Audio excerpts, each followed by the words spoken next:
Have you ever felt truly empty? A sense of having nothing left to give? This feeling of utter lack is where our story begins, in a time of great hardship. A severe drought had gripped the land, and for a certain widow in Zarephath, hunger was a constant and unwelcome guest. At the town gate, Elijah found a widow gathering sticks for one last fire. She and her son had only a handful of flour and a little oil left. They would eat one final meal, then wait to die. But Elijah, a stranger, approached and asked for water. Then he asked for bread. Fear flickered in her eyes. He was asking for the very last of what she had. Elijah spoke a promise from the Lord. "Do not be afraid," he said. "First make a small loaf of bread for me from what you have, and then make something for yourself and your son." It must have seemed like madness. Every instinct told her to protect the little she had. But his words carried more than human weight. He promised what defied logic.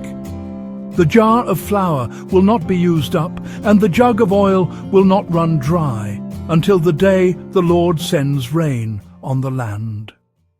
Torn between fear and a spark of hope, she chose to obey.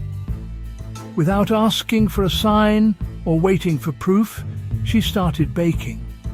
Her obedience was simple, immediate, and profound. She looked at the prophet, heard the promise in his voice, and chose to trust. She would give what she had, as little as it was, believing something greater was at work. Elijah's promise was extraordinary. The jar of flour will not be used up, and the jug of oil will not run dry. It was a promise of continuous daily provision until the rains returned. And so, the woman believed. She placed her trust not in her empty pantry, but in the invisible power of God's word. The next day, she went to the jar, and there was enough flour. She baked a small cake for Elijah, and then for her own family. Day after day, the small amount was enough. The miracle wasn't a sudden explosion of abundance, but a quiet, daily provision that kept them alive while the world around them starved. This simple story holds a timeless lesson for us today. It teaches us three powerful truths about faith, obedience, and the nature of God Himself. The first lesson is this: God can do much with little. She had a little bit of oil and a handful of flour. By any human calculation, it was not enough. For all practical purposes, it was nothing. Yet, in the hands of God, this nothing became everything they needed. He took the last of her possessions and multiplied it, turning her near nothing into more than enough. When we offer God the little we have, He can make it grow. We must not believe the lie that our small gift is worthless. Even a small act of generosity, a kind word, or a short prayer can be the very thing God uses for a great purpose. No act of obedience is ever too small to matter, especially in seasons of hardship, when God's miraculous provision can begin with the one small thing we have left. He may ask us to give that very thing away, to trust Him with our last security. This challenges our modern way of thinking to accumulate and hoard.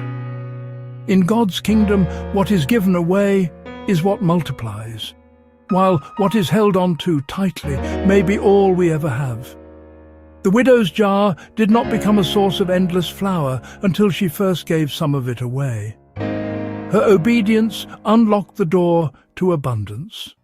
The music should be calm, reflective, and hopeful. Perhaps a simple piano or guitar melody. The second powerful lesson from the widow of Zarephath is that true faith is proven in action. Her belief wasn't passive. She acted on the promise before she saw the proof. she took her handful of flour, mixed it with her little bit of oil, and baked the bread. Very often, God's miracles follow our obedience. He invites us to do the small thing we can do, then He steps in to do the impossible thing we cannot. Her obedience became the conduit for God's power. A faith that waits for perfect signs is weak, but a faith that moves on a single promise is strong and resilient. The widow did what she could. She gathered sticks, mixed the dough, and baked the cake. The miracle followed her action. It did not come before it. It might mean forgiving someone who hurt you deeply. Faith is a verb. It is something you do. When our faith moves, God moves with it. The final lesson is a deeply comforting one. God sustains the faithful. Though the world can feel like a place of scarcity and lack, our God provides. In our own lives, we can face unexpected loss and become anxious about the future. But the story of the widow shows us that God provides daily grace for His people. He is the God of our daily bread. God did not instantly fill the widow's pantry. The miracle was a daily one. Each morning, there was just enough flour and oil for that day's needs. Instead of a full storehouse, He gave her something far more valuable, a daily dependence on Him, teaching her to trust Him every single day. This is a living promise for us now.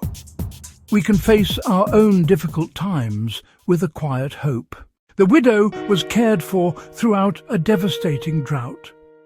Her story is a monument to God's unwavering care for those who trust in Him.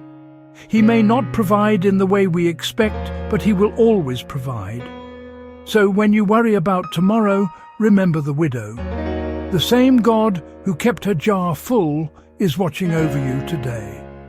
He has promised to give you enough for today. This is what it means to be sustained by God. It is a walk of faith, learning to live with open hands, trusting in 3 simple truths. God can do much with little. Faith is proven in action, and the God who provides the flour and the oil will sustain the faithful. These are not just nice ideas. They are foundational truths for a life of trust. When your life feels empty and you have nothing left to offer, remember the widow of Zarephath. God can use your little bit and make it enough.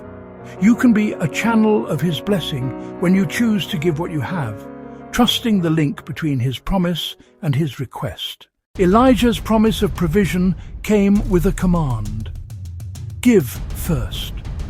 The widow had to act, stepping out in faith to make that first small cake. So often, God's provision is waiting on the other side of our obedience.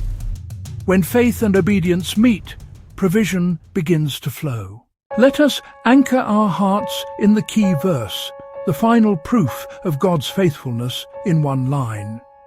For the jar of flour was not used up, and the jug of oil did not run dry, in keeping with the word of the Lord. It is the quiet declaration that God keeps His promises, a testament to His unending faithfulness. So, when life feels empty, when you think you have nothing to contribute, give your little bit anyway. Let your small gift become the raw material for God's next miracle. God makes much from little. Faith shows itself in action. Trust Him, obey Him, and watch the overflow begin.